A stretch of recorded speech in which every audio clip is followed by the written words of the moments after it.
Hi friends, कैसे हैं आप सब। एक बार फिर से आपको स्वागत है आपके अपने यूट्यूब चैनल हक आपका। तो फ्रेंड्स, जैसे कि आप सब जानते हैं, हम अपनी सीटेट की क्लासेस कर रहे थे जिसमें हम जीएस अपनी कर रहे हैं। अगर आप फर्स्ट टाइम चैनल पर आए हैं तो चैनल सब्सक्राइब जरूर करना। आई होप आपने चैनल सब्सक्राइब कर लिया होगा। तो शुरू करते हैं अपनी आज की क्लास को। और आज की क्लास का फर्स्ट क्वेश्चन है हमारा, लॉर्ड कर्जन द्वारा 1905 में किया गया बंगाल विभाजन रद्द किस वर्ष हुआ। तो लॉर्ड कर्जन द्वारा 1905 में किया गया बंगाल विभाजन आपके किस वर्ष में रद्द हुआ। 1911, 1904, 1906 या आपके 1907। तो ये रद्द हुआ था आपके 1911 में। दिसंबर 1911 में ब्रिटिश सम्राट जॉर्ज पंचम और महारानी मैरी के भारत आगमन पर उनके स्वागत हेतु दिल्ली में एक दरबार का आयोजन किया गया। दिल्ली दरबार में ही 12 दिसंबर 1911 को सम्राट ने बंगाल विभाजन को रद्द घोषित किया।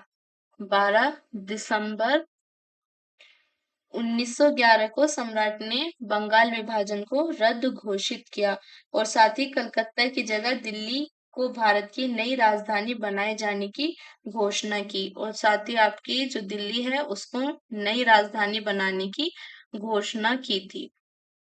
दिल्ली को राजधानी बनाने की घोषणा भी की थी। तो करेक्ट आंसर क्या हो जाएगा यहाँ पर आपका ऑप्शन ए हो जाएगा करेक्ट आंसर। ये आपके 1911 में रद्द हुआ था 12 दिसंबर 1911 को। नेक्स्ट क्वेश्चन पे आते हैं। नेक्स्ट क्वेश्चन क्या है हमारा, मद्रास में स्वदेशी आंदोलन का नेतृत्व किसने किया था। तो मद्रास में स्वदेशी आंदोलन का नेतृत्व किसने किया था। श्रीनिवास शास्त्री ने, राजगोपालचारी ने, चिदंबरम पिल्ले ने या आपके चिंतामणि ने। तो करेक्ट आंसर हो जाएगा यहाँ पर आपका ऑप्शन सी, चिदंबरम पिल्ले। बंगाल से प्रारंभ हुए स्वदेशी आंदोलन का लोकमान्य तिलक ने सारे देश विशेषकर मुंबई और पुणे में, अजीत सिंह और लाला लाजपत राय ने पंजाब और उत्तर प्रदेश में, सैयद हैदर रजा ने दिल्ली में, आपके चिदंबरम पिल्ले ने मद्रास प्रेसिडेंसी में नेतृत्व किया था। तो करेक्ट आंसर क्या हो जाएगा यहाँ पर आपका ऑप्शन सी हो जाएगा करेक्ट आंसर। और ये आपके बंगाल से प्रारंभ हुआ था स्वदेशी आंदोलन।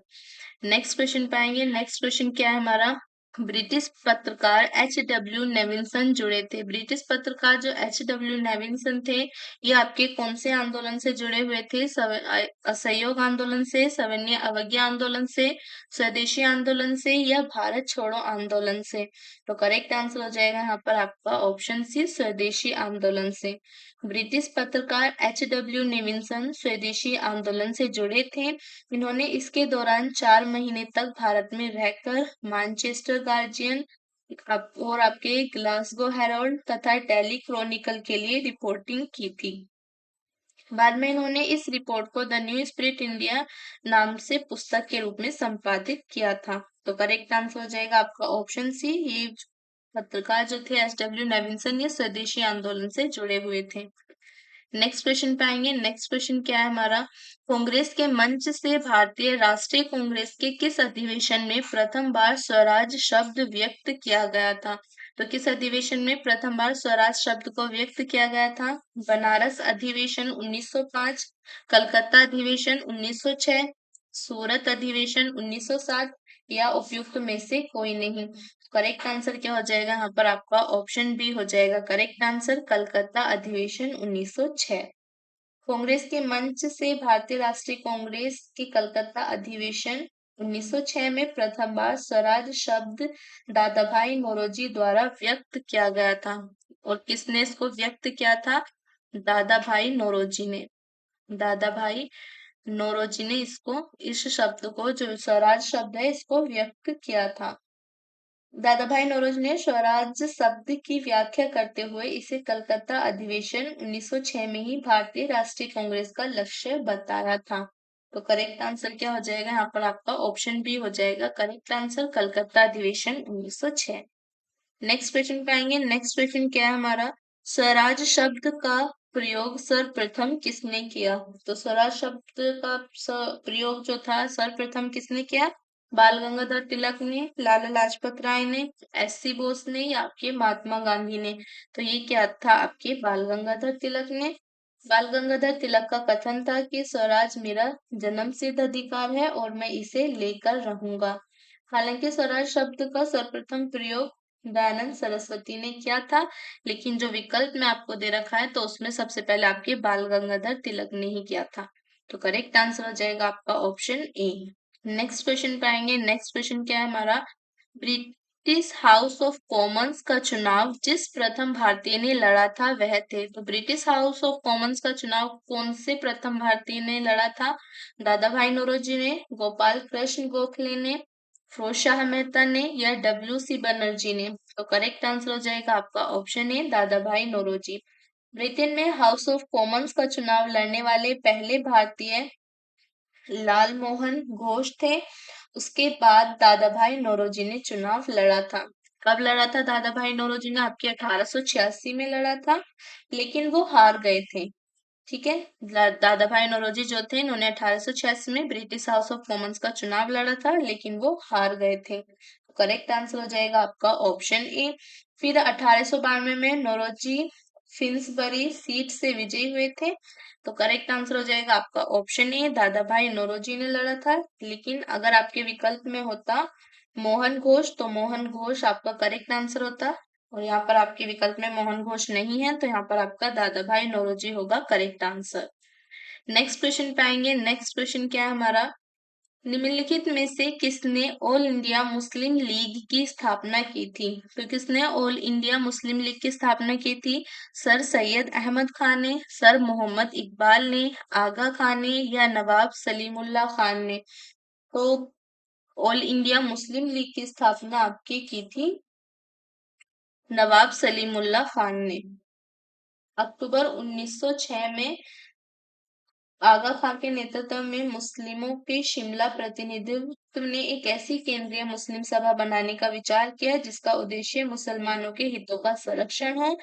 इसी विचारधारा के अनुरूप ढाका में संपन्न अखिल भारतीय मुस्लिम शैक्षिक सम्मेलन के दौरान दिसंबर 1906 में इस सम्मेलन के स्वागत समिति के अध्यक्ष तथा राजनीतिक बैठकों के संयोजक ढाका के नवाब सलीमुल्लाह खान ने अखिल भारतीय मुस्लिम लीग के गठन का प्रस्ताव किया।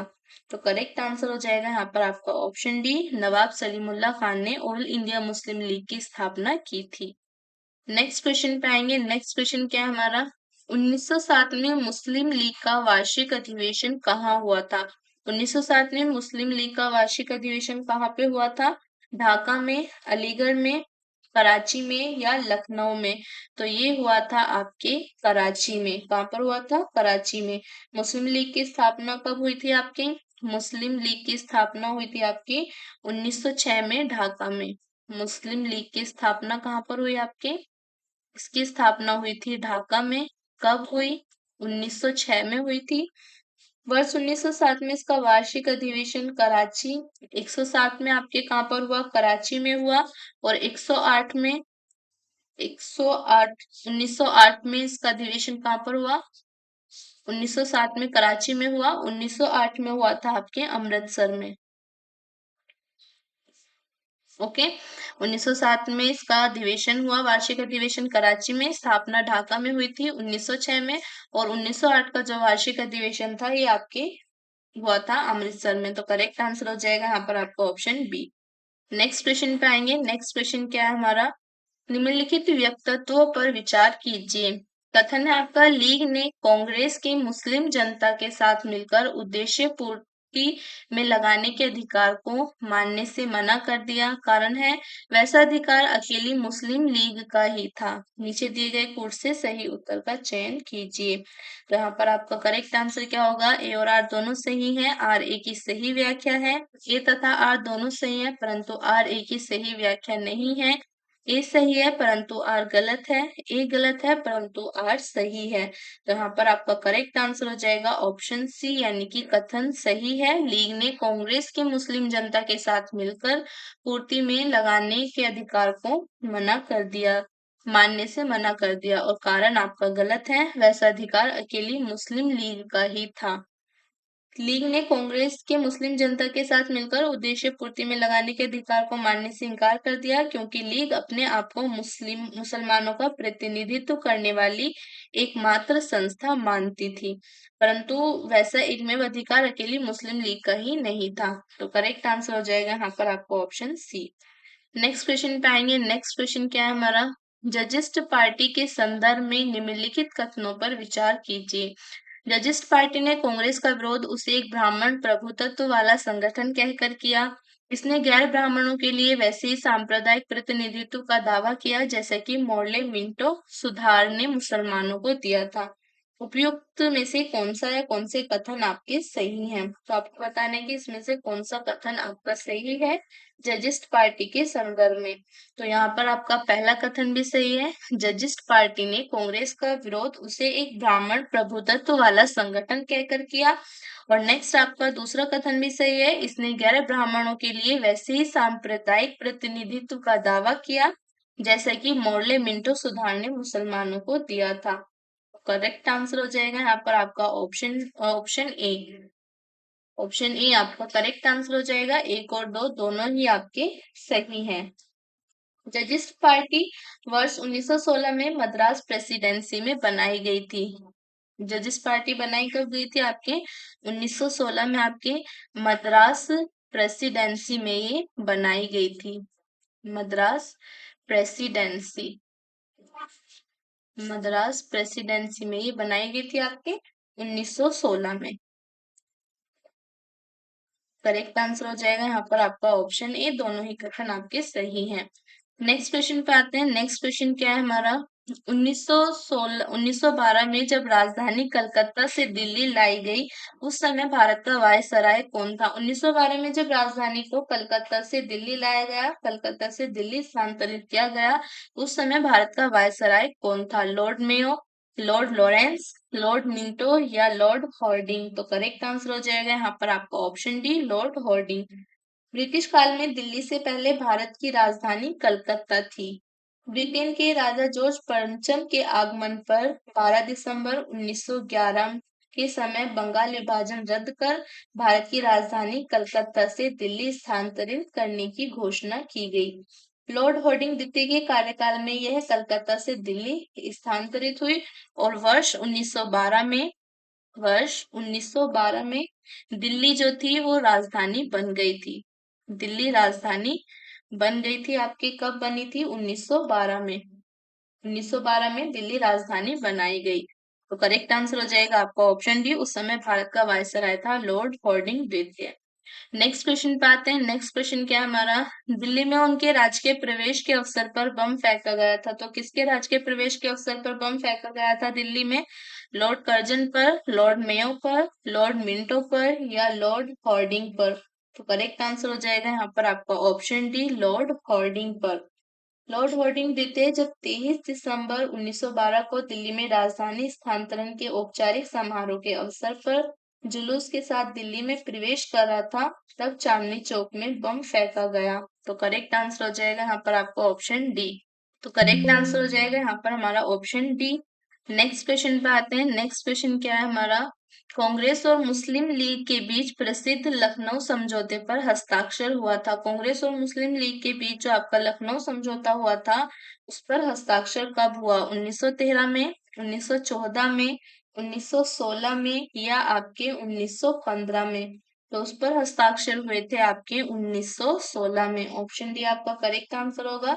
वर्ष 1916 में लखनऊ में कांग्रेस और मुस्लिम लीग में समझौता हो गया ताकि संवैधानिक सुधारों की एक ही योजना अपनाई जा सके। इसके फलस्वरूप 19 स्मरण पत्र में दोनों दलों के समकालीन राजनीतिक विचारों को साकार रूप दिया गया। तो ऑप्शन डी आपका करेक्ट आंसर हो जाएगा। 1916 में लखनऊ समझौते पर हस्ताक्षर हुए थे। नेक्स्ट क्वेश्चन पे आते हैं। नेक्स्ट क्वेश्चन क्या है हमारा, इंडियन नेशनल कांग्रेस और मुस्लिम लीग के बीच मतैक्य का काल निम्न में से कौन प्रदर्शित करता है? 1906 से 1911, 1916 से 1922, 1917 से 1921, 1940 से 1946? करेक्ट हो जाएगा यहाँ पर आपका ऑप्शन बी, 1916 से 1922। 1916 से 1922 तक का काल इंडियन नेशनल कांग्रेस और मुस्लिम लीग के बीच मतैक्य का था। लखनऊ समझौता केवल एक अस्थायी समझौता था। मुस्लिम लीग ने इस समझौते के बावजूद पृथक अस्तित्व बनाए रखा तथा वह मुसलमानों के लिए पृथक राजनीतिक अधिकारों की वकालत करती रही। वर्ष 1922 तक दोनों इस समझौते के अनुरूप मिलकर कार्य करते रहे, किंतु असहयोग आंदोलन के साथ ही यह समझौता भी भंग हो गया और लीग ने वापस से अपना पुराना रास्ता पकड़ लिया। तो करेक्ट आंसर हो जाएगा आपका ऑप्शन बी। नेक्स्ट क्वेश्चन पे आएंगे। नेक्स्ट क्वेश्चन क्या है हमारा, निम्नलिखित में से कौन 1916 के लखनऊ के कांग्रेस अधिवेशन के विषय में असत्य है। अंबिका चरण मजूमदार ने इसकी अध्यक्षता नहीं की थी। इस अधिवेशन में उदारवादियों और उग्रवादियों के बीच पुनः मेल स्थापित हुआ था। महात्मा गांधी पहली बार चंपारण के किसानों की समस्याओं से अवगत कराए गए। यह उपयुक्त में से कोई नहीं। तो यहाँ पर आपका करेक्ट आंसर क्या हो जाएगा, ऑप्शन ए, ये आपका सही नहीं है। अंबिका चरण मजूमदार ने इसकी अध्यक्षता नहीं की थी। वर्ष 1916 के लखनऊ के कांग्रेस अधिवेशन में तिलक को पुनः कांग्रेस में शामिल कर लिया गया और इस अधिवेशन की अध्यक्षता आपके मजूमदार ने की। अंबिका चरण मजूमदार ने कहा, 10 वर्षों के दुखद अलगाव तथा गलतफहमी के कारण बेवजह के विवादों में भटकने के बाद भारतीय राष्ट्रीय दल के दोनों खेमे ने अब यह महसूस किया है कि फिर अलगाव उनकी पराजय है और एकता में उनकी जीत है। तो करेक्ट आंसर होगा आपका ऑप्शन ए, जो 1916 आपका लखनऊ अधिवेशन हुआ था, इसमें अंबिका चरण मजूमदार ही इसकी अध्यक्ष थी, उन्होंने अध्यक्षता की थी। नेक्स्ट क्वेश्चन पे आएंगे। नेक्स्ट क्वेश्चन क्या है हमारा, होम रूल लीग आंदोलन सर्वप्रथम किसने आरंभ किया। होम रूल लीग आंदोलन सर्वप्रथम किसने आरंभ किया था, एनी बेसेंट ने, सरोजनी नायडू ने, सुरेंद्र नाथ बनर्जी ने, या आपके तिलक ने। तो करेक्ट आंसर क्या हो जाएगा यहाँ पर, ऑप्शन ए आपका करेक्ट आंसर होगा, एनी बेसेंट।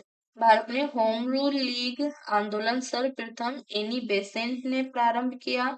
यद्यपि होम रूल लीग की स्थापना सर्वप्रथम अप्रैल 1916 में तिलक ने ही की थी। तो ऑप्शन है आपका करेक्ट आंसर होगा, सर्वप्रथम आरंभ किया था होम रूल लीग को एनी बेसेंट ने।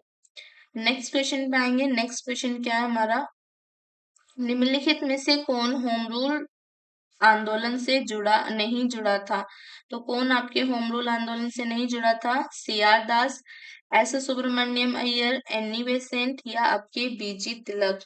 तो करेक्ट आंसर हो जाएगा यहाँ पर आपका सी आर दास। तिलक ने अप्रैल 1916 और एनी बेसेंट ने सितंबर 1916 में होम रूल लीग को आरंभ किया। एस सुब्रमण्यम अय्यर भी एनी बेसेंट की होम रूल लीग की स्थापना से संबंध थे। सी आर दास जो थे ये आपके होम रूल आंदोलन से संबंधित नहीं है, ये आपके होम रूल आंदोलन से नहीं जुड़े थे। करेक्ट आंसर हो जाएगा यहाँ पर आपका ऑप्शन ए, सी आर दास जो है ये होम रूल आंदोलन से नहीं जुड़े थे। नेक्स्ट क्वेश्चन पे आते हैं। नेक्स्ट क्वेश्चन क्या है हमारा, होम रूल लीग के संबंध में निम्नलिखित में से कौन सा कथन असत्य है। सबसे पहले इसकी योजना एनी बेसेंट ने वर्ष 1914-15 में प्रस्तुत की थी। तिलक की home rule league Maharashtra, Karnataka, Maharashtra, Karnataka, Madhya Prant एवं बरार तक सीमित थी।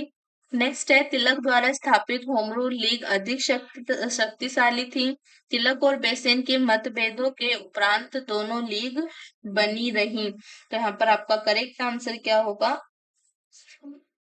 यहाँ पर आपका करेक्ट आंसर हो जाएगा ऑप्शन सी, तिलक द्वारा स्थापित होम रूल लीग अधिक शक्तिशाली थी। नेक्स्ट क्वेश्चन पे आएंगे। नेक्स्ट क्वेश्चन क्या है हमारा, करमचंद गांधी दीवान थे पोरबंदर के, राजकोट के, या आपके फंकानेर के, या उपयुक्त सभी राज्यों के। तो करेक्ट आंसर हो जाएगा यहाँ पर आपका ऑप्शन डी, उपयुक्त सभी राज्यों के।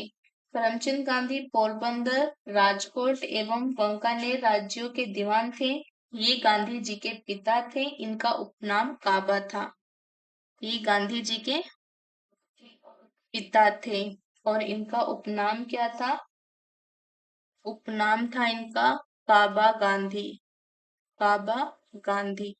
तो करेक्ट आंसर हो जाएगा यहाँ पर आपका ऑप्शन डी, ये पोरबंदर, राजकोट और बीकानेर के दीवान थे। नेक्स्ट क्वेश्चन पाएंगे। नेक्स्ट क्वेश्चन क्या है हमारा, एम के गांधी समर्थक थे। एम के गांधी किसके समर्थक थे, मार्क्सवादी समाजवाद के, आदर्शवाद के, श्रेणी समाजवाद के, या दार्शनिक अराजकतावाद के। तो करेक्ट आंसर क्या हो जाएगा यहाँ पर आपका ऑप्शन डी होगा करेक्ट आंसर, दार्शनिक अराजकतावाद के। गांधी जी के विचारों में आदर्शवाद की बजाय व्यवहारिक आदर्शवाद पर अत्यधिक जोर दिया गया है। मार्क्स की तरह गांधी जी भी राज्य को हटाने की इच्छा रखते थे। उन्होंने स्वयं को दार्शनिक अराजकतावादी कहे जाने से गुरेज नहीं किया। तो करेक्ट आंसर हो जाएगा आपका ऑप्शन डी। गांधी जी जो थे वो दार्शनिक अराजकतावाद के समर्थक थे। नेक्स्ट क्वेश्चन पाएंगे। नेक्स्ट क्वेश्चन क्या है हमारा, गांधी जी की सत्याग्रह गांधी जी की सत्याग्रह रणनीति में निम्नलिखित में से सबसे अंतिम स्थान प्राप्त है। बहिष्कार, धरना, उपवास या आपकी हड़ताल को। तो सबसे अंतिम स्थान प्राप्त है हड़ताल को। गांधी जी की सत्याग्रह रणनीति में सबसे अंतिम स्थान प्राप्त था हड़ताल को। तो ऑप्शन डी आपका करेक्ट आंसर हो जाएगा। नेक्स्ट क्वेश्चन पे आएंगे। नेक्स्ट क्वेश्चन क्या है हमारा, महात्मा गांधी के राजनीतिक गुरु कौन थे। तो महात्मा गांधी के राजनीतिक गुरु कौन थे, सी आर दास, दादा भाई नौरोजी, तिलक, गोपाल कृष्ण गोखले। तो करेक्ट आंसर क्या हो जाएगा यहाँ पर आपका, महात्मा गांधी के राजनीतिक गुरु कौन थे आपके, गोपाल कृष्ण गोखले। ऑप्शन डी आपका करेक्ट आंसर होगा। गोखले अपने राजनीतिक दर्शन में सच्चे उदारवादी थे। वह स्वभाव और मृदु न्यायप्रियता में विश्वास करते थे। उन्हें पूर्ण विश्वास था कि देश का पुनरुद्धार राजनीतिक उत्तेजना के बवंडरों में नहीं हो सकता। वह साध्य और साधन दोनों की पवित्रता में विश्वास करते थे। गोखले के इन्हीं विचारों से प्रभावित होकर गांधी जी ने उन्हें अपना राजनीतिक गुरु बना लिया। तो ऑप्शन डी आपका करेक्ट आंसर होगा। गोपाल कृष्ण गोखले थे गांधी जी के राजनीतिक गुरु। नेक्स्ट क्वेश्चन पे आते हैं। नेक्स्ट क्वेश्चन क्या है हमारा, महात्मा गांधी के अनुसार राजनीति का तात्पर्य था। महात्मा गांधी के अनुसार राजनीति का क्या तात्पर्य था, धर्म विहीन राजनीति, जन कल्याण के लिए सक्रियता, सत्य विहीन राजनीति या उपयुक्त में से कोई नहीं। तो यहाँ पर आपका करेक्ट आंसर हो जाएगा ऑप्शन बी, जन कल्याण के लिए सक्रियता। महात्मा गांधी राजनीति को सामाजिक उत्थान और जन कल्याण के लिए सक्रियता समझते थे। इसके संबंध में गांधी जी के द्वारा सर्वाधिक महत्वपूर्ण सुझाव राजनीति के क्षेत्र में सत्ता के विकेंद्रीकरण का दिया गया है। विकेंद्रीकृत सत्ता से उनका तात्पर्य था ग्राम पंचायतों को अपने गांवों का प्रबंध और प्रशासन करने के लिए सक्रिय करना। तो ऑप्शन बी आपका करेक्ट आंसर हो जाएगा, जन कल्याण के लिए सक्रियता। नेक्स्ट क्वेश्चन पाएंगे। नेक्स्ट क्वेश्चन क्या है हमारा, ब्रिटिश निर्मित उत्पादों का गांधी का बहिष्कार प्रभावी हुआ क्योंकि ब्रिटेन भारत को एक बड़ा परिवहन केंद्र समझता था, औद्योगिक केंद्र समझता था, या निर्मित वस्तुओं का बाजार समझता था, या आपके खनिज संसाधनों का स्रोत समझता था। तो करेक्ट आंसर क्या हो जाएगा यहाँ पर आपका, यहाँ पर आपका करेक्ट आंसर होगा ऑप्शन सी, निर्मित वस्तुओं का बाजार समझता था। ब्रिटिश निर्मित उत्पादों का गांधी का बहिष्कार प्रभावी हुआ क्योंकि ब्रिटेन भारत को एक बड़ा निर्मित वस्तुओं का बाजार समझता था। नेक्स्ट क्वेश्चन पाएंगे। नेक्स्ट क्वेश्चन क्या है हमारा, गांधीवादी विचारधारा किनसे प्रभावित रही, रस्किन से, होरो से, टोल्स्टॉय से, या आपकी उपयुक्त सभी से। तो गांधीवादी विचारधारा किनसे प्रभावित थी, उपयुक्त सभी से, रस्किन से भी, थोरो से और आपके टोल्स्टॉय से। धर्मनिरपेक्ष लेखकों में गांधीवादी विचारधारा को थोरो, रस्किन और टोल्स्टॉय ने सबसे अधिक प्रभावित किया। गांधी जी ने थोरो से सविनय विज्ञा और करबंदी की प्रेरणा पाई। रस्किन से गांधी जी ने शारीरिक परिश्रम का आदर करना सीखा। टोल्स्टॉय के प्रसिद्ध वाक्य ईश्वर का राज्य तुम्हारे भीतर है, इससे गांधी जी काफी प्रभावित हुए और यह उनके अहिंसक असहयोग का आधार बना। तो ऑप्शन डी आपका करेक्ट आंसर हो जाएगा। नेक्स्ट क्वेश्चन पे आएंगे। नेक्स्ट क्वेश्चन क्या है हमारा, निम्नलिखित में से किसने सत्याग्रह शब्द को गढ़ा। तो सत्याग्रह शब्द को किसने गढ़ा, हरिलाल गांधी ने, महात्मा गांधी ने, रामदास गांधी ने, या मणिलाल गांधी ने। तो करेक्ट आंसर होगा आपका ऑप्शन बी, महात्मा गांधी ने। महात्मा गांधी के भतीजे मगनलाल गांधी द्वारा सत्याग्रह शब्द का प्रयोग एक प्रतियोगिता में किया गया जिसमें उनको पुरस्कार प्राप्त हुआ। सत्याग्रह शब्द का अर्थ सत्य और दृढ़ता से लिया जाता है। बाद में महात्मा गांधी जी ने इसमें सुधार कर इसे सत्याग्रह शब्द में परिवर्तित कर दिया। तो सत्याग्रह शब्द का प्रयोग महात्मा गांधी द्वारा किया गया था सर्वप्रथम। तो ऑप्शन बी आपका करेक्ट आंसर हो जाएगा। नेक्स्ट क्वेश्चन पे आएंगे। नेक्स्ट क्वेश्चन क्या है हमारा, गांधी जी के ट्रस्टीशिप के सिद्धांत के प्रतिनाध्याय के संबंध में निम्नलिखित युग्मों में से कौन सा एक सही है? दक्षिण अफ्रीका 1903, लंदन 1904, दिल्ली 1905 या अहमदाबाद 1906। तो करेक्ट आंसर हो जाएगा आपका ऑप्शन ए। गांधी जी ने वर्ष 1903 में जोहान्सबर्ग में अपनी लॉ फर्म स्थापित की थी, जहां वे वर्ष 1910 तक रहे। गांधी जी ने अपनी लॉ फर्म में ट्रस्टीशिप के सिद्धांतों को लागू किया। तो करेक्ट आंसर हो जाएगा यहाँ पर आपका ऑप्शन ए। नेक्स्ट क्वेश्चन पे आते हैं। नेक्स्ट क्वेश्चन क्या है हमारा, भारत में नियोजित विकास का विरोध किसने किया? भारत में नियोजित विकास का विरोध करने वाले कौन थे? महात्मा गांधी, जवाहरलाल नेहरू, इंदिरा गांधी या राजीव गांधी। तो करेक्ट आंसर क्या हो जाएगा यहाँ पर आपका, भारत में नियोजित विकास का विरोध किया था महात्मा गांधी ने। ऑप्शन ए आपका करेक्ट आंसर हो जाएगा। भारत में नियोजित विकास का विरोध महात्मा गांधी ने किया था। गांधी जी औद्योगिकरण और मशीनीकरण के विरोध थे। उन्होंने कुटीर और ग्रामीण उद्योगों का समर्थन करने के साथ ग्राम को अर्थव्यवस्था की आधारभूत इकाई माना। उन्होंने मशीनों के प्रयोग के स्थान पर श्रमपरक उद्यमों को अधिक महत्व दिया ताकि अधिकाधिक लोगों को रोजगार मिल सके। उनकी ग्राम स्वराज की अवधारणा के तहत ग्राम ऐसी आर्थिक इकाई थे जहां के निवासियों की सभी आवश्यकताएं वहीं के उत्पाद से पूरी हो सके। तो करेक्ट आंसर हो जाएगा यहाँ पर आपका ऑप्शन ए। भारत में नियोजित विकास का विरोध किया था महात्मा गांधी ने।